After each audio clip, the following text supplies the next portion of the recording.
I grew up Catholic by name, although I never had a particular parish or church that we attended regularly. And of course, with moving all these years, it's hard to have that one home base. I didn't look at Jesus as God. In fact, it wasn't even until I was in my 20s where I realized, oh my goodness, the Catholic Church thinks Jesus is a God.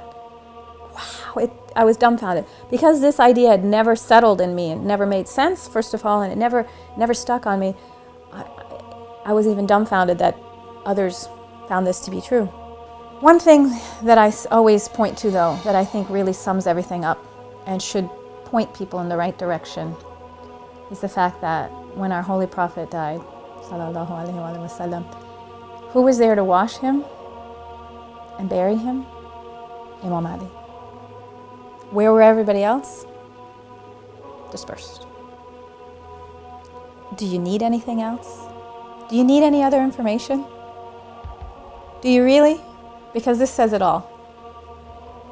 One of the other things that I experienced was, of course, the decision to wear hijab. And after I converted in October of 94, it wasn't a while until I decided to wear hijab. But the decision I made was, in my mind, I said to myself, I've decided to become a Muslim, and I take it seriously. Therefore, I'm not going to play cafeteria. And by that I mean, usually when you go into a cafeteria, you take your tray and you look at all the choices in front of you and you pick just a few and you put them on your tray and you check out. And I said, I'm not going to do that with Islam.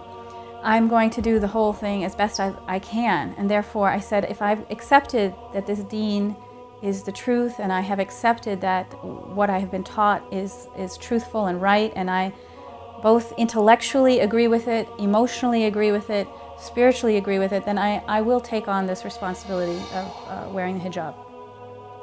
So that's what I did. And so actually it was in July of '96 that I put the hijab on.